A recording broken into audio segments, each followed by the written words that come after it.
Welcome back to Cannabis Canada with Jason Wilcox. We're here again today, just continuing to cover this. I'm sitting here with Bert Easterbrook. It's Bert, welcome to the show first off. Great to be here. Great to be here. Now, we've got some excellent footage. I mean, I say excellent because it's an unfortunate thing. It's got so many emotions going. I've been going nonstop. I wanted to hear about what happened. Now, we're going to get into this. Let's first just break it down. We're going to show in some B-roll as I'm talking here. The audience will be able to see you getting pulled by the back of your ears. Tell us a bit about what you were doing, how that went down, and how you found yourself in that position, and then we'll get into the paddy wagon ride, because I thought that was a great freaking story. Yeah, you betcha. Basically, you know, as the crowd had noticed that the police were starting to posture, and it was very obvious that they were about to, you know, swoop in for an arrest. Everybody just started moving in for hug power, and by the time I got there, there was already a couple activists on there and plenty of police to make my way through. And got in there, grabbed hold of Neil as quick as I could around the waist, as well as I think it was Ron as well. He was under there, poor guy. And basically, as soon as I got in there, the officers tried peeling us off. Obviously, they started with the easy stuff of just grab and pull. That wasn't working because I'm a really strong guy. So they went after my backpack, and they managed to tear the strap off of that and realized that I still wasn't going to move with a good grip on them. So the constable went and did naked choke around the throat, right? And at this point, you know, I've almost died from a blood clot, so I refused to be choked out. So dug my chin under. Once he realized he couldn't get the choke anymore, started to go with pain compliance moves of the knuckle and behind the ear and the jawbone, at which point I just laughed, turned around at him multiple times telling him, I'm sorry, but your pain compliance moves are I don't know, underperformed, you suck, just stop. Right, and at which point he gave up on the knuckle behind the ear and decided to grab my jaw and basically my face like this and just try and pulling me like I was a dog. And yet again, turned around, eye contact with him and just told him, buddy, your compliance moves are bitch status, stop it, right? And about after the third time, he stopped, and that's when they had managed to pull Neil out of our grip. And I basically had to let go of Neil because it was either I hold onto his waist and allow them to choke him to death as they're pulling on his neck like this, or, you know, just let him go through the process, right? Yeah. You know, we did what we could, right? We're obviously going to lose that one. At that point, Neil was gone, and then I hear Ron screaming, help me, help me. I look under there. His face is being crushed by two people. His arm's being twisted under there, and he can't breathe, right? So I try digging under even harder, and that's when everybody gets pulled off the pile. Ron says, thank you. He gets out of the pile there, and that's when I noticed that the cops are still trying to drag Neil and others away. That's when I, you know, run for the line, get maced in the face, and while I'm down, I see another fella's been maced. I go to protect him, and that's when the cops at that point decided to dogpile. And yeah, it took about 5 or 6 of them to make me submit. At what point did you get the black eye? So obviously, none of everything you explained, they must have kicked you or punched you at some point. You know, with that many bodies rolling around, it could have been just one of them. Yeah, it could have been anybody reaching for a better grip, right? So it's like, to be honest, like little dings, to be honest, is all it was, and it just blossomed into that later. You know, you don't notice these things, right? Even them yanking and pulling on my head and stuff like that. Like, I've got multiple workplace injuries that make it difficult for me to breathe, you know, and other, like, fairly, you know, yeah, shitty issues, right? And even with them yanking on my head and stuff like that, you know, at least I know how to treat myself well enough, and it's been fairly minimal, to be honest. You're big on liberty, and you are, you know, you've spoken heavily about this. Now, we're about to head over to City Hall with you, and you were given an award because you're a very big man, strong man, and you're a very good citizen, just like the rest of us. None of us at that, I can't think of anybody there that would be construed as bad. But anyway, you have an award from the city that they said, here, you did something great in the Stanley Cup riots. What did you do in there? What did you get the award for? And why are we going to City Hall today?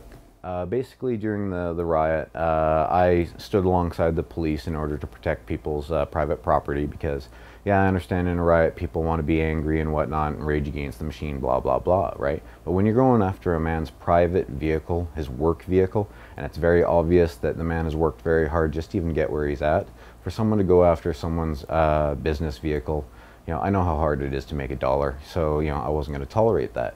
Stood next to the police in line until a crowd had managed to breach the line, started going after the vehicle. At which point, I just walked around the vehicle calmly, right? Because they're all human beings. Most of them just want to have their moment of just kick things. I've had my moment. Yeah, it's a riot, and most of them would just fuck off with a basic hand gesture, right? Because if you go in hot, they're going to feed off of that, and they're going to be aggressive. It's basic non-violent crisis intervention techniques, right? Diffusion techniques. Yeah, absolutely. And most of these people, right, recognizing a calm, collected person coming through and just waving them off, they would leave. Those that were just bound and determined to wreck things, whatever, they're not hurting people. They're busy with the vehicle. Plenty of footage, they'll be dealt with later, right? But then, when I came around the side of the vehicle, I had noticed that somebody had thrown burning newspaper into the passenger side. Right, at which point I reached in barehanded, burnt my hand twice, because the first time I only got mostly the paper, second time I had to palm the ashes, and make sure that the vehicle wasn't going to burn, because the first vehicle had already been put out. Right, if they manage to get the second vehicle going, it's a domino effect, and the whole city's going to burn. Right, I witnessed what happened in '94, and no, I'm not going to let that happen. Well, definitely, we've had some bad riots here, and that's why I'm so glad that there wasn't 10,000 people. Of course, the police would never have tried this. They were very provocative in what they did. Now, I want to get going there. So now, this award, now what's your plans to do here at City Hall? Basically, I'm looking for this to be an education session, because this just seems to be a culmination of all these symptoms just coming to a head. The problem with law enforcement feeling like they're not properly funded, right? The fact that they're paid to basically be financial bullies for us. A perfect example is we only had 20 minutes left of the no stopping sign, which was probably set up so that way we could set up, and we still get ticketed, even though they're desperate, to, like you said, posture and bully us, right?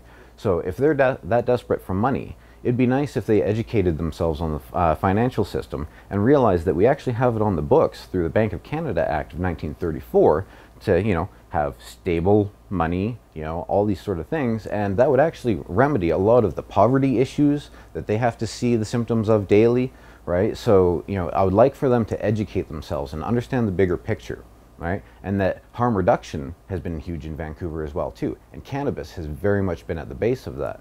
When David Malmo Levine set up the Herb Museum, the Herb School, next to the safe injection site there at Insight, he was able to help people break their hard drug addictions just by educating them, and they were even able to use dumpster pot to break their addictions. So when something has that kind of efficacy to save people's lives from a hard drug addiction, you think that the constables and the city officials would look at that sort of effective nature that we've had over the last decade or so, or even longer, right? And say, why would we ever bow to such crazy policies to demonize these people? Absolutely. So for me, I'm sad and I'm disappointed, and to me, when they even gave me the award, just a lot of their conduct in the downtown east side and how they had been raiding dispensaries made that award feel hollow when they handed it to me in the first place. So for me right now, the Vancouver Police Department and the city are dangerously sliding towards totalitarianism, following Thievin Harper's Bill C-51 mentality. I was going to ask you what your take was, because there's a lot of chatter online in Cannabis in Canada ain't going there yet. We're sourcing out how much did it cost for these officers, when's the last time a jaywalking ticket was given out, these kinds of things. How many jaywalking tickets? Peace officers, not, This is it. And they were provocateurs. Yeah. I said this, it's on camera. I said this at 8:30 in the morning, that they were being provocateurs. I engaged the police and chased them away and said, you're provoking a riot with peaceful people, and you have a right to assemble. Friends out there, please stop saying you're showing up for a protest. We all have different issues we don't like with the federal government, but when you're coming together, it's for an assembly under Section 2 of the Charter of Rights and Freedoms, and using the correct language is the best way to fight back when you're trying to deal with a very big power that understands how to manipulate their own regulations. Before we jump off, sorry, Bert, tell us quick, this was awesome.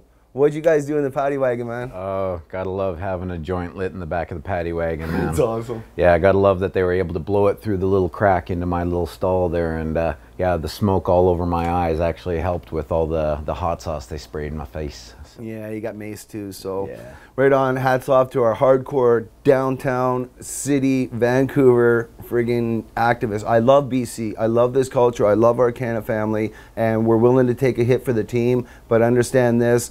Friends out there that were afraid of that police barrier, I want to keep reminding you, next time we have a gathering, come in, exercise your right to assemble.